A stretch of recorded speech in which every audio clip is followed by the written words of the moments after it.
¿Qué tal? Muy buenos días. Vamos a darle entonces, ¿no? Nos habíamos quedado empezando a ver derrame pleural. Ya habíamos avanzado algo de derrame pleural en clases previas. Habíamos visto que la cavidad pleural, entre la pleura parietal y la pleura visceral, es un espacio virtual, el cual normalmente tiene una pequeña cantidad de líquido, una capa muy delgadita de líquido para que las pleuras no estén rozando pleura con pleura, ¿no? Podemos tener ocupación del espacio pleural, ya sea por aire, por líquido, sangre, células, muchísimas cosas, ¿no? Dentro de ellas, cuando tenemos líquido, también ya les había explicado que normalmente se ve en la obliteración del receso costodiafragmático, se ve de manera como curva. Esto es por la compresión que realiza el pulmón hacia abajo y también por la tensión superficial que hace que el líquido se adhiera a las paredes de la pleura, ¿no? Entonces, conforme va creciendo, pues siempre habitualmente va formando esta línea curva para que ustedes tengan la imagen mental de cómo funciona el derrame pleural, ¿no? Entonces, normalmente,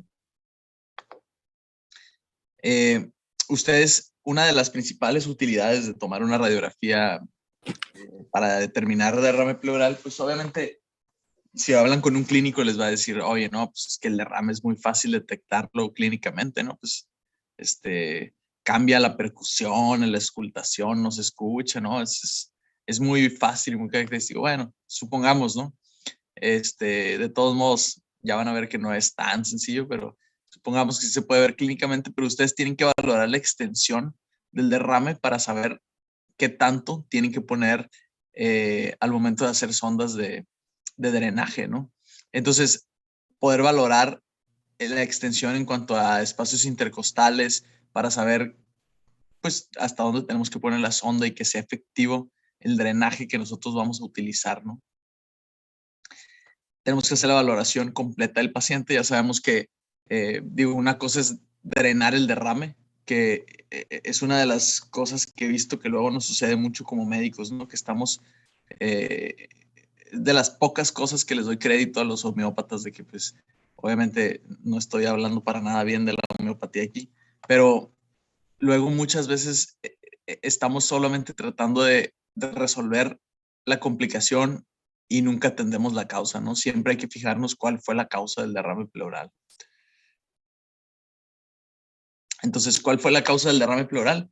Pues hay varias. Tenemos el absceso subfrénico o hepático. Cuando tenemos un proceso infeccioso, ya sabemos que o sea, aire, sangre, pus es una de las cosas que podemos tener en el espacio interpleural. Entonces, si nosotros tenemos un proceso infeccioso en una estructura adyacente a través del diafragma, claro que puede romper y terminar llegando hasta esa región, ¿no? Infecciones pulmonares por la misma metodología y además el hecho de tener una infección pulmonar pues nos va a hacer que muchas veces se reduzca el volumen del parénquima pulmonar y tengamos un proceso de derrame. Y el derrame, cuando es secundario a la infección, pues ya sabemos que puede ser también trasudado y todas estas cosas, ¿no?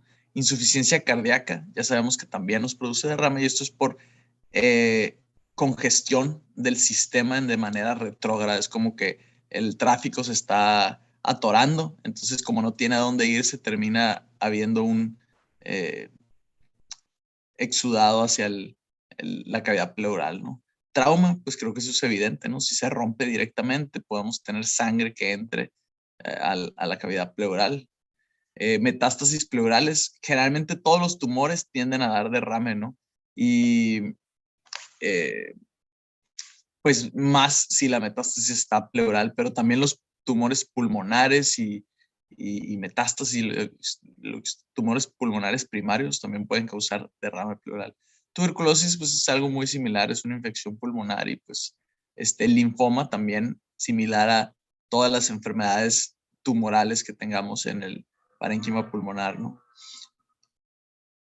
Dato curioso, el COVID no da derrame pleural, ¿ok? Para que lo tengan en cuenta. es un proceso infeccioso, pero habitualmente el COVID no da derrame pleural. Y otra cosa que no da el COVID es adenopatías. Ya habíamos visto que las adenomegalias es un término un poco más estrecho en el cual tenemos un ganglio que está incrementado en su tamaño, puede o no puede estar con pérdida de su morfología, que ya habíamos visto que es reniforme, ¿no? Entonces, si ustedes tienen la morfología de un ganglio, normalmente es de forma reniforme y tiene un hilio que habitualmente es grasita por donde entran vasos, ¿no? Entonces, como con un pedículo vascular. Esa es la morfología. Si ustedes ven un ganglio así, inclusive si ustedes ven un ganglio así y lo ven grande, aumentado de tamaño, ustedes pensarían en algo eh, inflamatorio, ¿no? No pensarían en nada, ninguna causa pues maligna, ¿no? Ahora, cuando ustedes ya empiezan a ver que el ganglio se ve así, por ejemplo, y que ya no alcanzan a distinguir dónde está el hilio, esto ya es adenopatía, ¿ok? Porque ustedes en este caso ya están pensando que no nada más está aumentado de tamaño, sino que perdió su forma, y cuando pierden su forma hay que pensar en malignidad, ¿no? Eh, una de los tips y características que hay que buscar. Bueno, independientemente de eso, obviamente cuando estamos viendo un ganglio como el de arriba, pues tenemos que pensar en proceso infeccioso si es que está aumentado de tamaño. Pero en el COVID también habitualmente no tenemos adenopatías, ¿no? Entonces, para que lo tengan en cuenta también. Enfermedades de la colágena, pues también, ¿no? Entonces, perdón.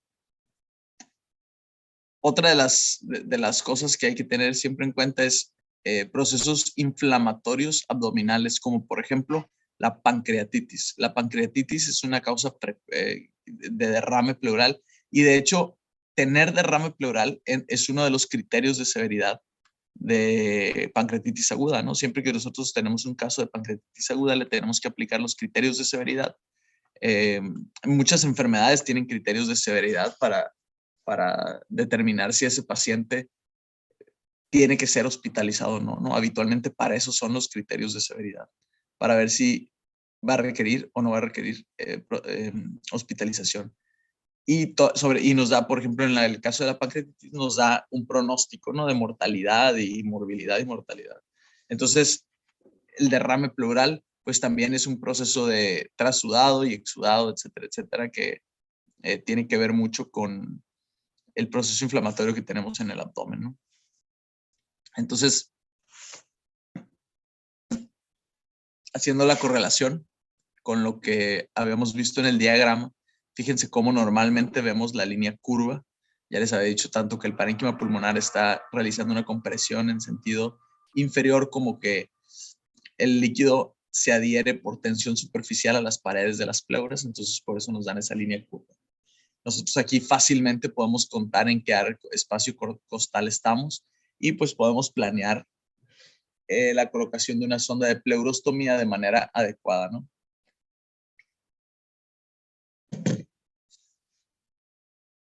Todo esto se vuelve muy importante al momento de estar haciendo la planeación. Y obviamente no se nos olvide que tenemos que identificar siempre cuál fue la causa principal de que tuviéramos el derrame pleural, ¿no? No nada más quedarnos con estar derrame, sonda de derivación. Tos, pues algo para la tos.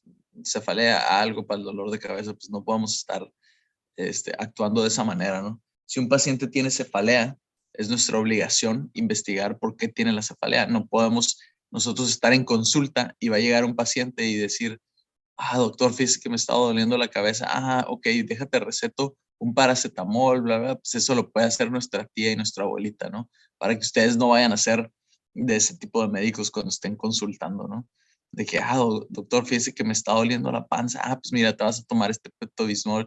De que dices, oye, pero pues nada más así, o sea, investiga por qué le está doliendo la panza, por qué le duele la cabeza. No es así de sencillo como nada más estar tratando síntomas, ¿no? Por ejemplo, ¿Cuál se les ocurre que es la causa más frecuente de dolor de dolor de cabeza? Alguien, me imagino que a alguien le ha dolido la cabeza, ¿no?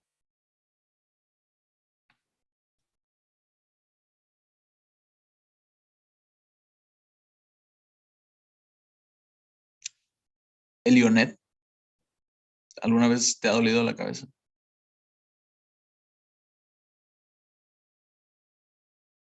No está ahí Elionet. Estefanía, Jerónimo. Pues muy raramente, hace muchísimos años que no me duele, pero Eso es muy bueno, ¿eh? A mí también, la verdad. Es pocas veces en mi vida me duele. sí, pero creo que no había comido ese día. Esa es una buena causa, ¿eh? No haber comido. Pero ¿qué se te ocurre que sería la causa más frecuente? Por ejemplo, la cabeza te puede doler por un tumor. ¿Tú crees que eso sería una causa frecuente de cefalea? No, Pues no, ¿verdad? ¿Cuál se te figura que sí es una causa muy frecuente en la población general? estrés o Esa es la deshidratación. causa más frecuente. Tensión, cefalea tensional y obviamente pues, es por estrés, ¿no? Entonces, por más que ustedes le estén dando pastillas al paciente, si no identifican que su causa es estrés, y cómo lo pueden identificar primero, haciendo un estudio de imagen que les confirme que no hay nada orgánico. Segundo, interrogando bien las características del dolor de cabeza. La característica de la cefalea por estrés es que termina doliendo el cuello y los hombros. ¿Por qué? Porque pues, el paciente está tenso, no nada más es la cabeza. ¿No? Siempre llega y le dice, no, me duele mucho la cabeza, enfrente, como que en la región occipital también. Y dices, bueno, parece una cefalea global. Oye, ¿y te duele el cuello y los hombros? Sí, doctor, fíjese que también el cuello. Y dices, ah, va por ahí. Le hacen un ataque, ven que no tiene nada, dicen, bueno, ahora sí ya sé que es una cefalea tensional. Oye, ¿has tenido algún evento? Pues fíjese que últimamente he estado muy preocupado porque mi hija como que no le está yendo bien en la escuela. Y dices, ah, ok. Pero siempre hay que investigar, no nada más es cefalea. Ah, mira, no te preocupes, te voy a dar un paracetamol de que dices, bueno, pues, o sea, eso, para eso la paciente no, para eso no se necesita estudiar medicina, ¿no? Entonces, ahora, si tiene un tumor, también ustedes se pueden imaginar que se les va a quitar el dolor de cabeza con que le estemos dando paracetamol. Entonces, siempre, una causa también, luego tenemos causas raras, como por ejemplo, eh, una trombosis venosa. ¿En qué personas se les ocurre que es frecuente una trombosis? No nada más en cerebro, en todos lados, en piernas, en tromboembolia pulmonar. ¿Saben qué pacientes realizan trombosis? Bueno, pacientes oncológicos es frecuente que realicen trombosis, pacientes sépticos, pero en pacientes jóvenes sin ningún antecedente, mujeres jóvenes tomando anticonceptivos orales, es frecuente que desarrollen trombosis, ¿ok? Digo, no es frecuente, más bien tienen un riesgo más elevado que la población general. Entonces, sí llega a pasar que llegan mujeres de 23, 24 años con una cefalea súper intensa pasado de lanza. Y le hacemos una tomografía y sale que trae una trombosis venosa, ¿no? Entonces, el antecedente siempre es que están tomando anticonceptivos orales. Por eso siempre también tomar anticonceptivos orales no es así como, siempre hay que estar en vigilancia, ¿no? Y tener los cuidados necesarios, sobre todo si tiene algún factor extra de riesgo, como por ejemplo la obesidad, que es también un factor de riesgo, por cierto, para hacer trombosis venosa, ¿no? Si alguien está pasadito de peso, pues también es un factor. Entonces, todo eso ustedes lo tienen que tener en cuenta al momento que ustedes están evaluando al paciente, no estén tratando solamente síntomas y traten la causa basal de la enfermedad. También una paciente con trombosis venosa, por más eh, medicamento para el dolor que le den, pues no va a resolver, ¿no? Siempre hay que buscar cuál es la causa de sus síntomas, no estar tratando síntomas, no podemos hacer eso porque en la mayoría de los casos nos vamos a estar equivocando con el paciente y no se le va a quitar y va a llegar y va a decir, doctor, es que pues ya me tomé el medicamento, se me había quitado, pues ya me dijo como me dijo, pues cuando se me quite lo dejo y otra vez me regresó. o complicarse cosas que no se debieron de haber complicado, ¿no? Como por ejemplo una trombosis de un seno dural que termine haciendo un infarto cerebral. No se pueden imaginar una paciente joven de 20 y tantos años que solamente le hubieran dado un poquito de anticoagulante. Es más, muchas veces con suspender el tratamiento hormonal es más que suficiente para que se resuelva el evento de trombosis, a diferencia de que termine con un infarto cerebral y probablemente con un déficit neurológico de por vida, ¿no? Entonces, no pueden estar tratando síntomas, tienen que tratar la causa basal de la enfermedad. Eso hace la diferencia entre un buen médico y un médico que, pues, digo, vas a que te recete ahí porque te quieres meter antibiótico y dices, pues voy a ir con el médico para que me lo recete porque yo no me lo puedo autorrecetar, ¿no?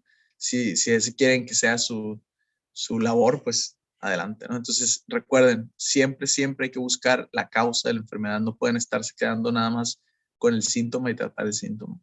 Entonces, fíjense cómo este paciente, además, tenemos aquí no nada más prominencia del hilio, sino que tenemos esta radioopacidad lineal.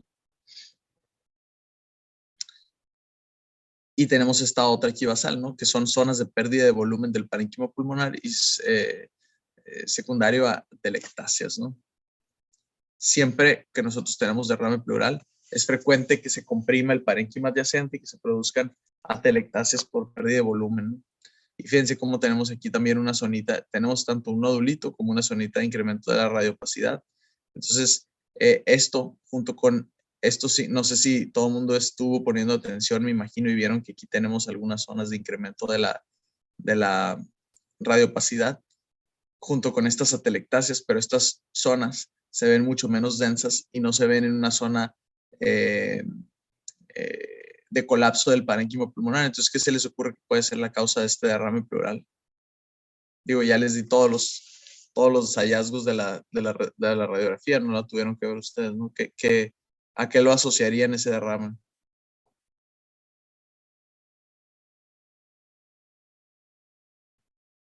Una causa frecuente de derrame pleural, lo acabamos de mencionar justo a la diapositiva pasada.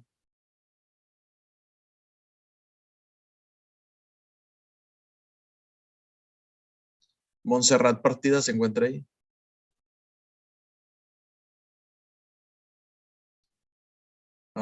M. Alejandra Rivera se encuentra ahí.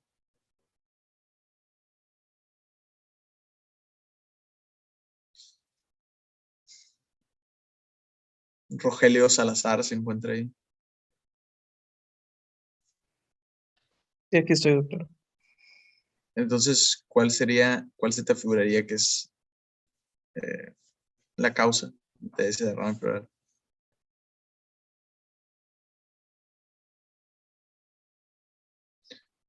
O dices, seguramente es idiopático, le voy a poner una sonda, lo voy a drenar y seguro con eso ya se alivia.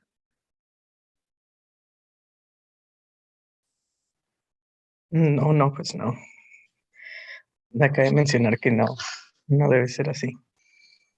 Pero no estoy seguro, la verdad. ¿Y qué te parecen los hallazgos que les mencioné?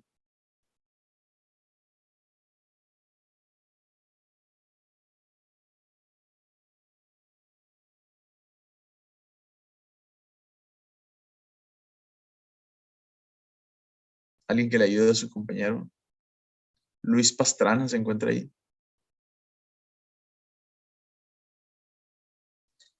¿Qué sospecharían de zonas de vidrio deslustrado de ocupación alveolar en la región apical?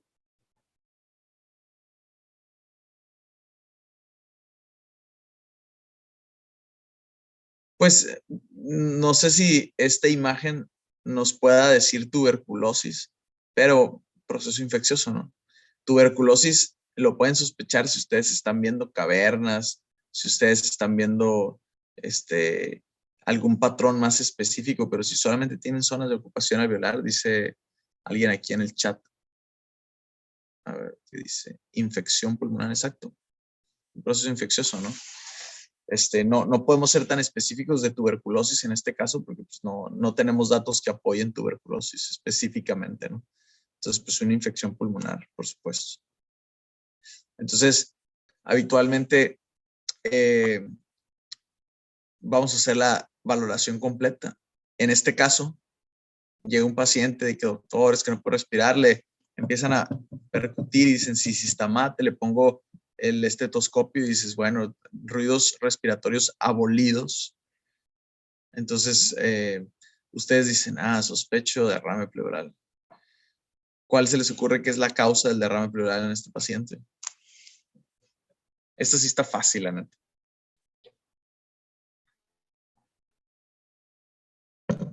Insuficiencia cardíaca. Excelente, Alessandra. Muy bien. Vas a ser una de las buenas médicas que no trata nada más el síntoma. Entonces, explícale a tus compañeros por qué pensaste rápidamente en insuficiencia cardíaca. Porque la silueta cardíaca, lo que se alcanza a ver en el campo pulmonar izquierdo, se ve agrandado. Al menos no lo que normalmente Muy bien. debería ver. Excelente. ¿Qué más? Está gigantesco, ¿no? Para empezar. Pues también alcanza a ver lo que pareciera ser señales de severización de flujo en las zonas apicales de ambos campos pulmonares. Ok. Se ven casi del mismo grosor de las que están basales. Ok, muy bien. Y lo que acaba de mencionar su compañera de cefalización de flujo, digo, está bien, ¿no? No está mal, simplemente yo no se los había mencionado, pero es la manera de referirse a cómo los vasos están más prominentes hacia la porción cefálica o superior que de la porción basal, ¿no? Por eso dicen cefalización de flujo, que seguramente se lo dijeron en clínicas. Entonces, cuando ustedes trazan una línea a través del tórax en la porción media, cuando ustedes ven los vasos más prominentes hacia la porción superior, es eso que dice su compañera de cefalización de flujo, y pues se refiere a que hay una prominencia vascular. Ya sabemos que para que exista una prominencia vascular hacia los ápices, hacia la porción apical, tenemos que tener un incremento importante de la congestión vascular, porque pues ya no está teniendo un buen paso a través de los capilares para luego regresarse al sistema cardíaco, entonces pues se vuelven muy prominentes, ¿no? Y aquí están súper prominentes, ¿no? Y pues tenemos el corazón agrandado y tenemos derrame pleural del lado derecho, entonces pues agua pasa por mi casa y muy bien su compañera dijo, inmediatamente este paciente está en insuficiencia cardíaca, ¿no? Y esa es la razón de su derrame pleural. Entonces, además de que tienen que drenar ese derrame porque piensen, de por sí un paciente con insuficiencia cardíaca ya por su propia patología va a tener disnea, ¿no? Porque la insuficiencia cardíaca nos produce que no tenemos un buen bombeo de sangre a todos el sistema, todo el cuerpo, pues en realidad. Entonces, tenemos un déficit de oxígeno en general en todo el cuerpo.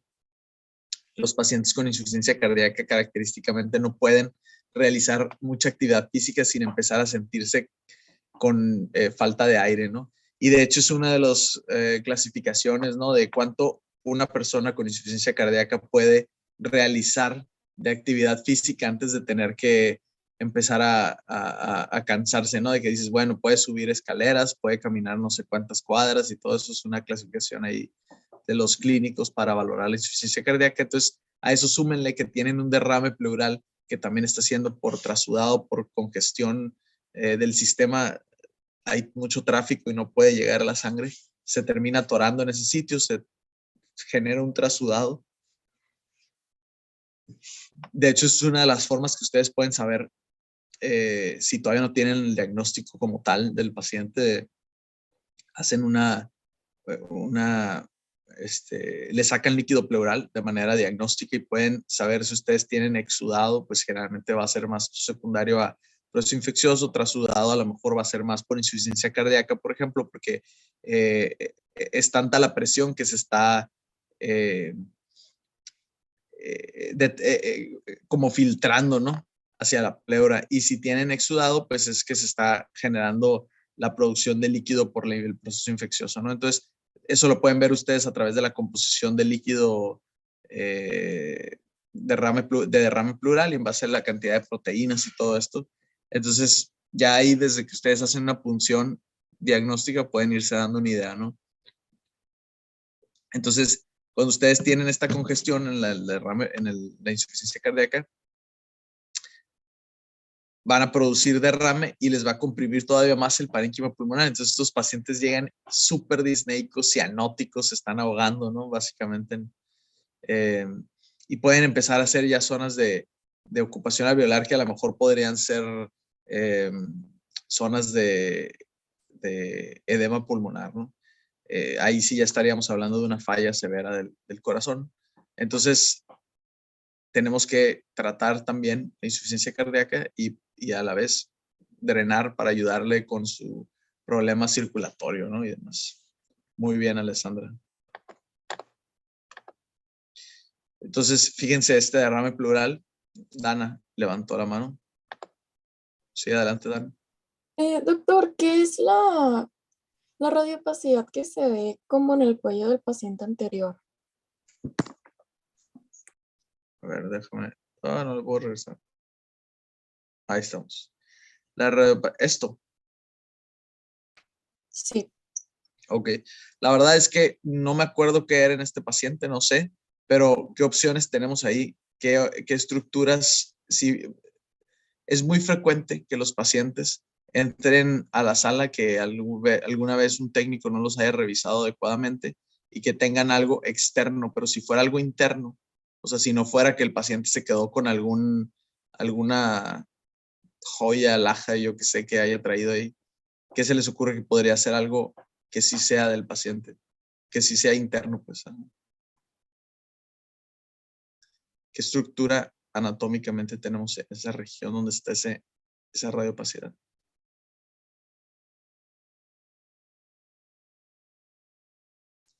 La tiroides, ¿ok? Entonces, Frida dice tiroides. Muy bien, no tengan miedo de decirlo en audio porque a veces no me llegan las notificaciones del chat. Entonces, sí, la tiroides puede ser un nódulo calcificado tiroideo.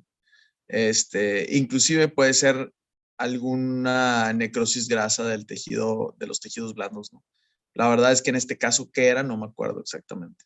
Pero pues son varias las posibilidades, desde que es un objeto externo que no le quitaron hasta que tiene a lo mejor un nódulo tiroideo calcificado o algún tipo de necrosis grasa de los tejidos blandos, ¿ok? Digo, independientemente, no sería algo, algo relevante en ninguno de los casos, porque generalmente, si fuera un nódulo tiroideo, si está así de calcificado, pues nos indicaría que probablemente no es maligno, y si fuera necrosis grasa no tiene relevancia realmente, ¿no? ¿Dónde es muy frecuente encontrar necrosis grasa? En los glúteos. ¿Por qué? Porque cuando nos inyectan, parte de la reacción que se genera por el traumatismo y el sangrado que se produce, pues generan una reacción granulomatosa, ¿no? Y se produce un granulomita ahí, pues generalmente es por necrosis que hubo de la grasita cuando nos inyectaron. Entonces, aquí tenemos otro ejemplo de un derrame pleural. Fíjense cómo vemos la línea del derrame, habitualmente es curva. Está opacificando toda esa región pulmonar y fíjense, la característica del derrame es que lo vemos homogéneo, ¿no? A diferencia de cuando nosotros, a veces podemos tener, por ejemplo, una zona de ocupación alveolar basal y decir, ay, se ve obliterado el receso costodiafragmático, pero no se va a ver así de homogéneo. Fíjense cómo pareciera que lo hicieron así con paint para que estuviera todo derechito, ¿no? Homogéneo. Entonces, es una de las características del derrame pleural, ¿no? Y pues obviamente podemos empezar a tener derrames masivos que inclusive van a empezar a desplazar las estructuras de la línea media y obviamente se empiezan a convertir en una verdadera urgencia, ¿no? Tenemos que tenerlo bien en cuenta.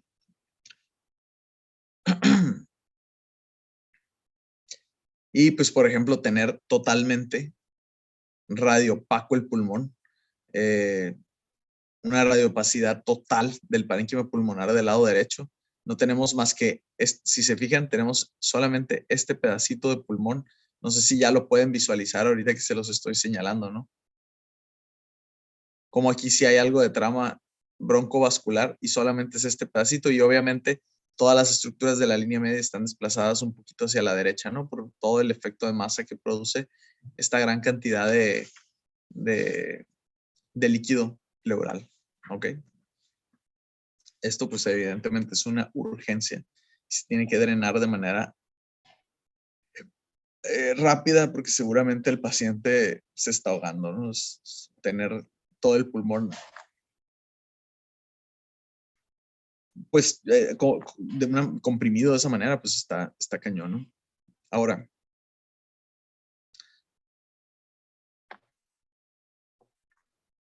¿qué se les hace raro de este derrame pleural?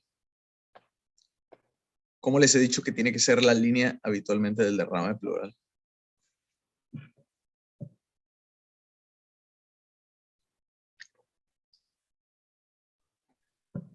Como curvita en la esquina y eso se ve muy recto. Exacto, muy bien, Dana. Tiene que ser curva, ¿no? ¿Por qué? Ya habíamos dicho que el parénquima pulmonar lo va comprimiendo y además la tensión superficial va haciendo que se adhiera y vaya trepándose por las paredes, ¿no?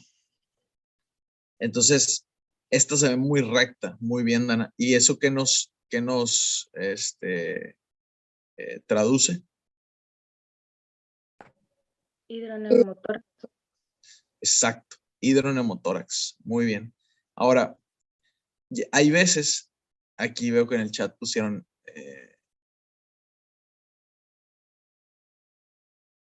cóncava, curva, hidroneumotórax.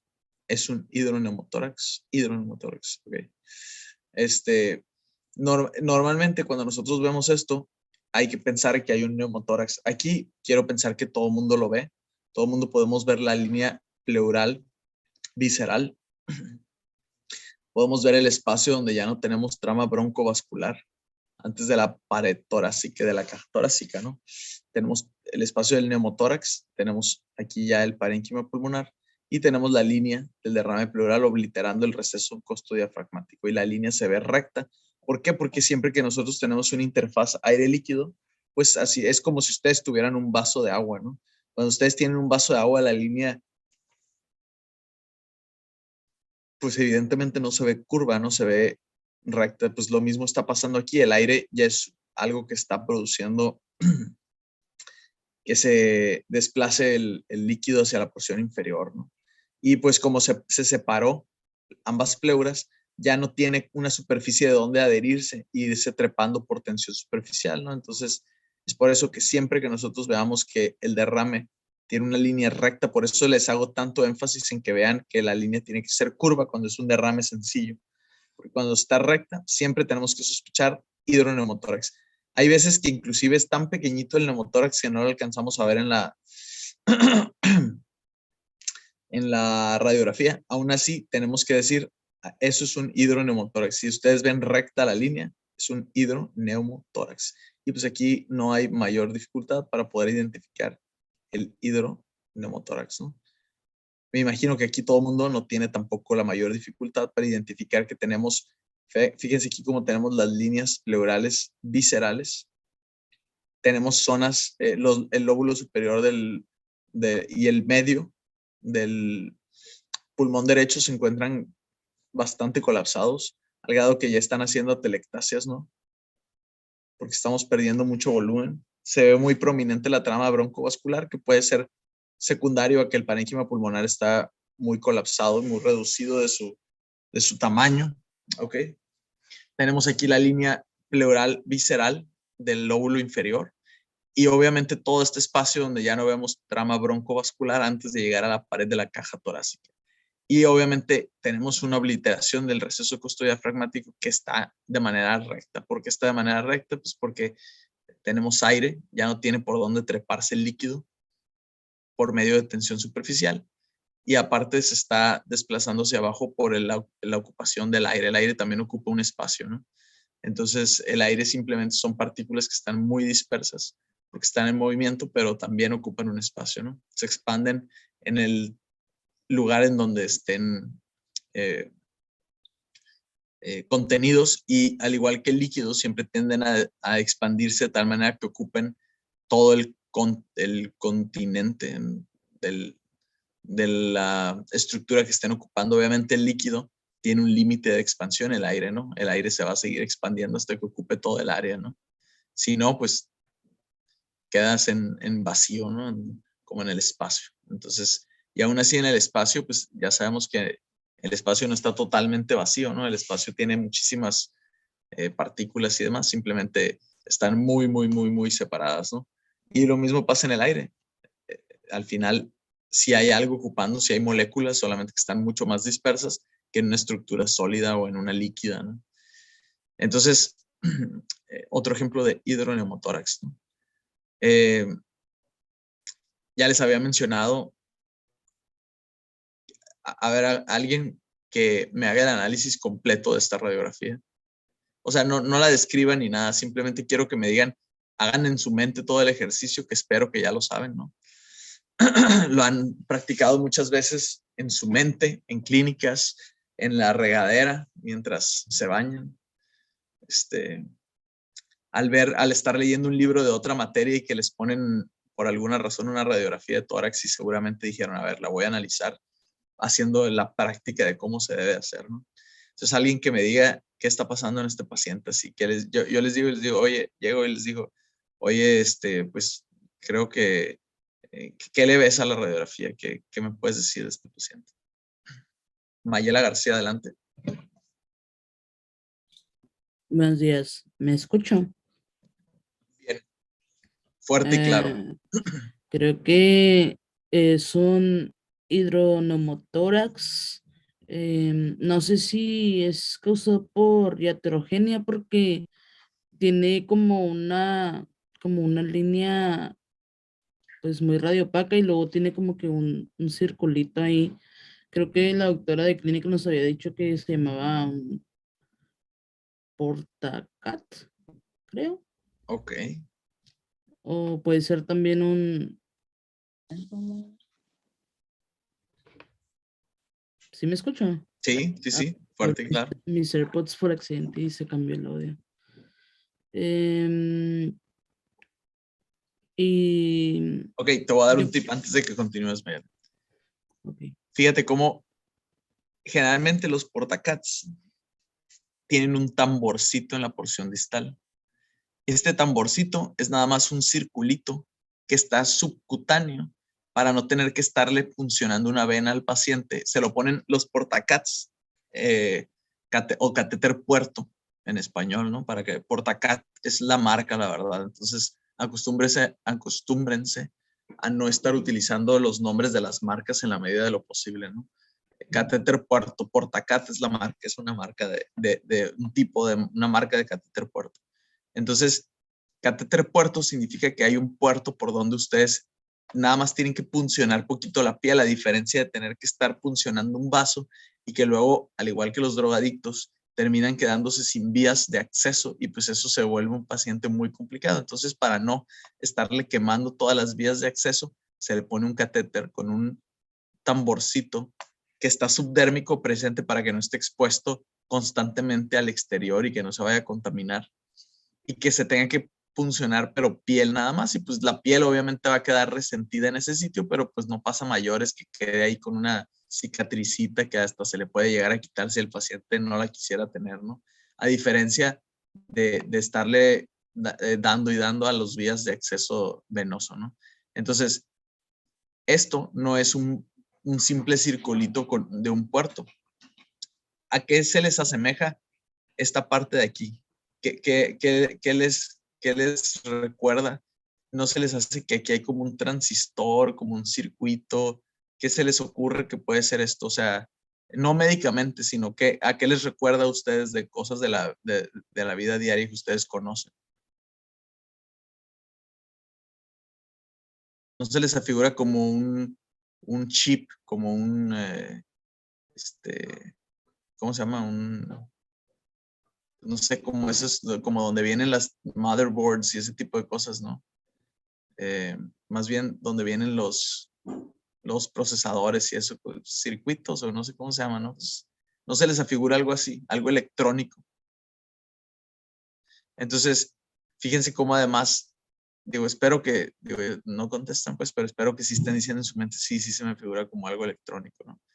Y esto electrónico sale un catéter que al final llega a una porción donde tiene unos electrodos metálicos. Entonces, ¿alguien ya tiene una idea de qué es eso?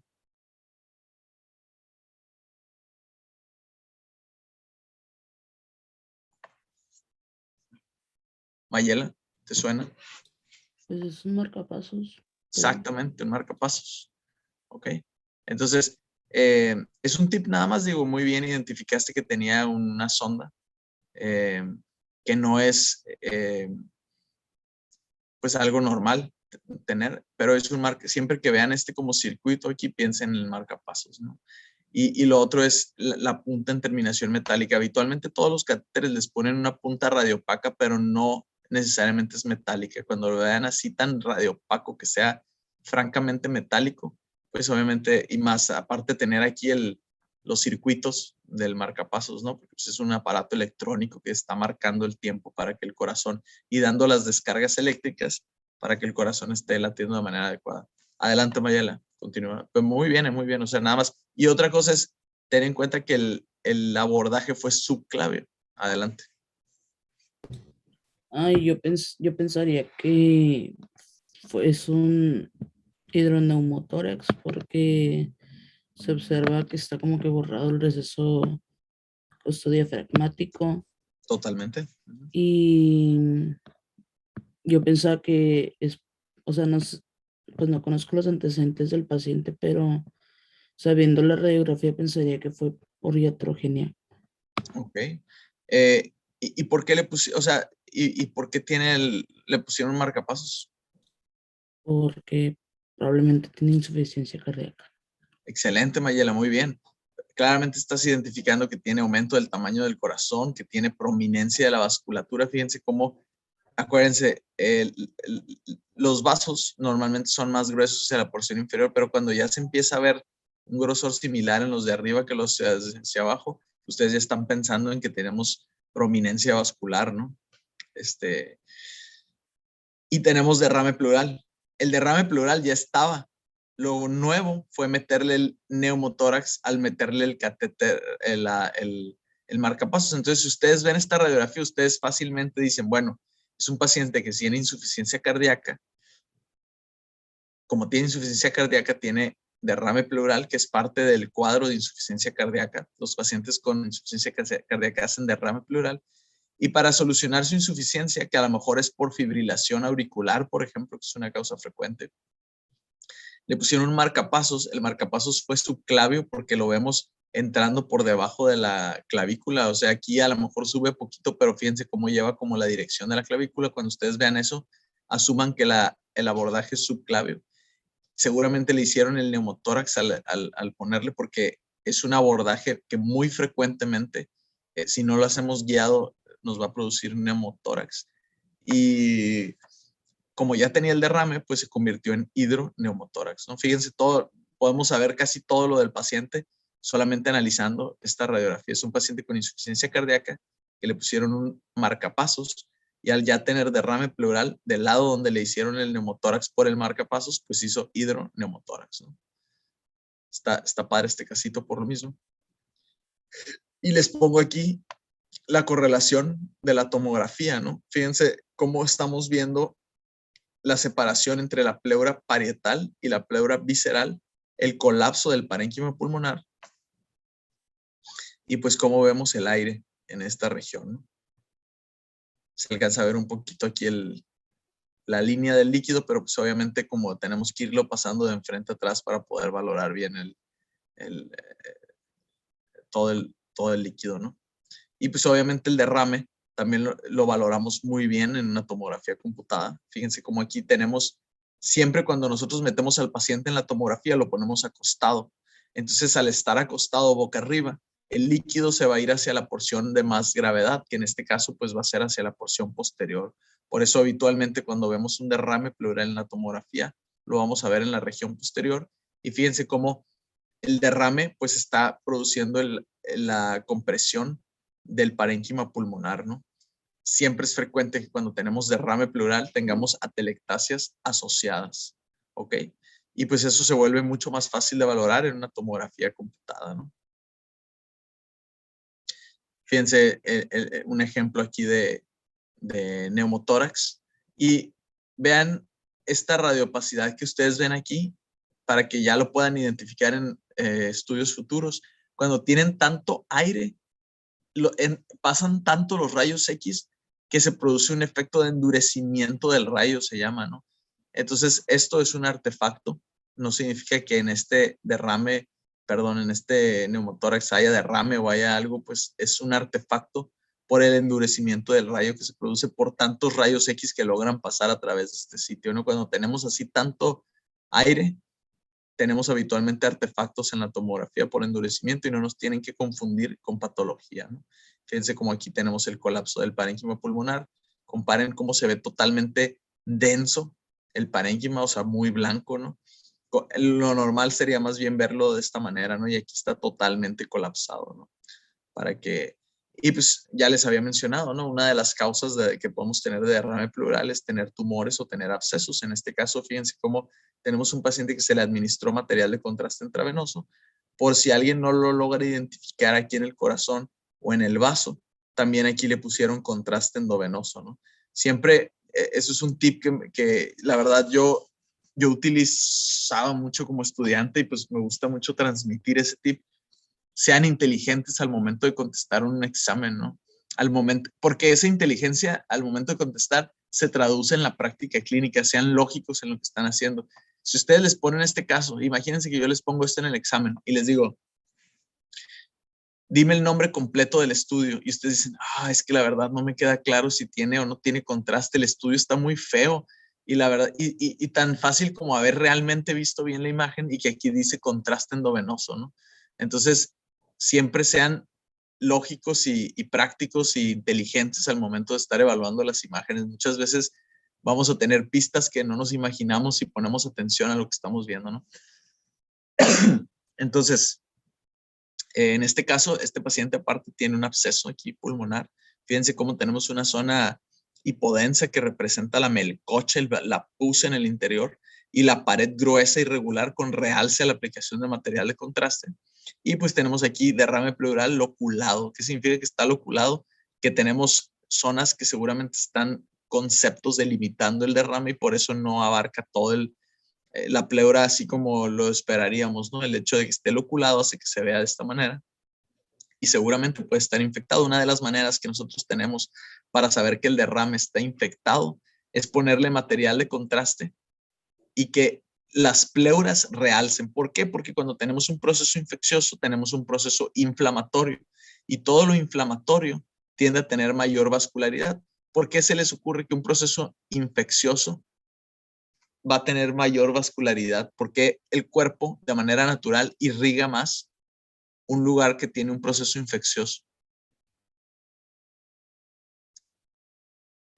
Pues es para permitir que las células que participan en la inflamación lleguen al área. Excelente, Alessandra. Hoy te rifaste, ¿eh? Estoy pensando seriamente en ponerte puntos extras. Muy, muy bien, Alessandra. Muy bien. Precisamente porque la defensa del organismo, que es el sistema inmune, viaja a través del sistema circulatorio. Entonces, como les dice su compañera, si nosotros tenemos un proceso infeccioso, el cuerpo de manera natural quiere llevar la mayor cantidad de linfocitos a esa región para que empiecen a atacar al enemigo. Entonces, obviamente, todo lo que tiene un proceso infeccioso va a tener mayor vascularidad porque el cuerpo, por eso tenemos también eritema cuando si tenemos, por ejemplo, celulitis, lo pueden ustedes observar fácilmente, ¿no? Cuando tienen un proceso infeccioso, por ejemplo, los granos, ¿no? No sé si alguien tenga granos, fíjense en el espejo y vean cómo está rojito, precisamente porque habitualmente tienen mayor irrigación. Si alguno de ustedes tiene un granito y se lo vayan ahorita y reviéntenselo y van a ver que sangra mucho habitualmente un granito que se revienta. Digo, en realidad no se lo revienten porque los dermatólogos no recomiendan eso porque les puede quedar una cicatriz. Pero si tienen la curiosidad, háganlo de todos modos. Van a ver que sangra mucho. ¿Por qué? Porque el grano tiene pus. ¿Por qué tiene pus? Porque está infectado. Hay un bacilo que se llama Propionibacterium acnes que habitualmente coloniza de manera normal la piel y en pieles susceptibles, pues va a producir esta infección y genera una especie de microabscesito que es lo que nosotros vemos como granitos en la piel, ¿no? Entonces, lo pueden ver todo esto. Es que a mí me gusta, perdón que me emocione tanto, pero a mí me gusta mucho cuando puedes entender muy bien el proceso fisiopatológico de lo que está pasando, ¿no? Cuando todo cuadra muy bien y lo entiendes desde una manera casi molecular y celular lo que está sucediendo, ¿no? Entonces, ya no se les olvida porque todo lo que tiene un proceso inflamatorio infeccioso especialmente, va a tener realce. Entonces, cuando ustedes digan, ay, pues puede ser infeccioso o no, si ustedes ya están en su práctica diaria y tienen un paciente que dicen, quiero ver si esto es un absceso o no, ¿le pedirían el estudio simple o contrastado? Contrastado para ver realce de la vasculatura. Exacto, muy bien. Alessandra, estás casi exenta, yo creo. No, exactamente. Entonces, ya tienen muy clara una indicación de por qué meter material de contraste, ¿no? Siempre que ustedes quieran ver un proceso inflamatorio, métanle material de contraste a su paciente, no estén pidiendo estudios simples para valorar un proceso infeccioso. Cuando es derrame pleural, cuando tiene pus en el derrame se llama empiema, ¿ok? El derrame pleural a base de pus se llama empiema, y cuando tenemos empiema es infección y la pleura va a realzar, entonces generalmente vamos a ver un realce periférico de la pleura. Aquí en este caso pueden ver que el lado izquierdo también tiene un derrame pleural, pero pues no está realzando como en el lado derecho, ¿no? Recuerden que también en un proceso infeccioso podemos tener derrame que no está infectado, ¿ok? Por exudado más que por empiema. Y pues aquí un clásico ejemplo de un absceso. Generalmente cuando nosotros tenemos aire, gas en un sitio del cuerpo humano donde no deberíamos de tener, hay que pensar en que hay bacterias anaeróbicas produciendo ese gas, y pues es una de las formas muy fidedignas que nosotros por medio de imagen, sin tener que hacerle punción ni nada por el estilo, cuando nosotros veamos gas sin que se le haya hecho ningún procedimiento de intervención, porque cuando le hacemos una cirugía, una punción o algo, pues le podemos meter gas. Si no le hemos hecho nada y tiene gas, eso está infectado sí o sí. Ahí es cuando sí le podemos decir al clínico infección sin lugar a dudas. Y en este caso, pues además de tener el absceso, tenemos el clásico realce periférico, que como bien nos dice Alessandra, los procesos infecciosos, todo siempre va a tratar el cuerpo humano de llevar más torrente sanguíneo porque queremos que haya más anticuerpos y leucocitos y todo lo que el sistema inmune necesita para pelear, que ya sabemos que viaja a través del torrente sanguíneo, ¿no? Y pues terminamos el módulo de tórax, por fin, ya por eso me tardé un poquito más a pesar de que nos pasamos de la hora, porque ya quería terminar el módulo de tórax y ya empezar a ver los módulos de abdomen, neuro, gineco, lo que ustedes quieran, ¿no? ¿Tienen alguna duda hasta ahorita?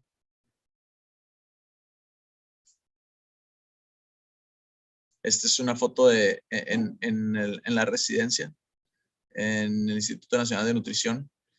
Empezamos entre los residentes un congreso anual que ahorita no se ha hecho por cuestiones de la pandemia, pero pues ya es un congreso anual de radiología que se hace, y pues cuando se reanude este congreso voy a tratar de pasarles el link a todos para que pues puedan ver las pláticas, ¿no? Que habitualmente son de muy buena calidad. Y pues es una iniciativa que se hizo por parte de residentes, ¿no? Entonces,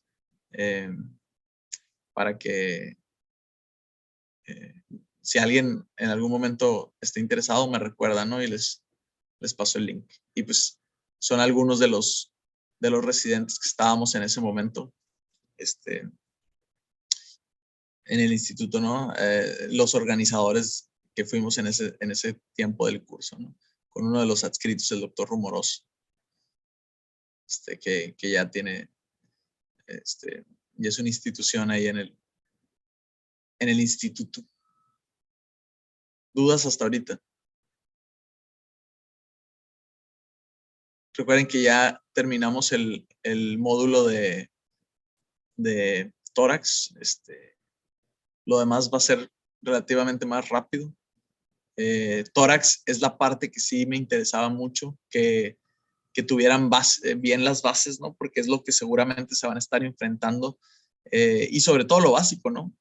Ocupación alveolar, derrame pleural, neumotórax, las cosas que saber distinguir cuando tienen ustedes tuberculosis, insuficiencia cardíaca, las cosas que van a estar viendo y viendo y viendo frecuentemente, ¿no? No tiene caso que les esté enseñando neumonías intersticiales, aunque sí vimos un poquito de fibrosis pulmonar. Ya creo que todo el mundo se acuerda, en su mente tienen la asociación de panal de abeja con fibrosis pulmonar para que, cuando vean algo que simule panal de abeja, piensen en fibrosis pulmonar, ¿no? Entonces, dudas, preguntas, comentarios. Si no hay dudas o preguntas o comentarios, pues nos vemos el miércoles. ¿Ok?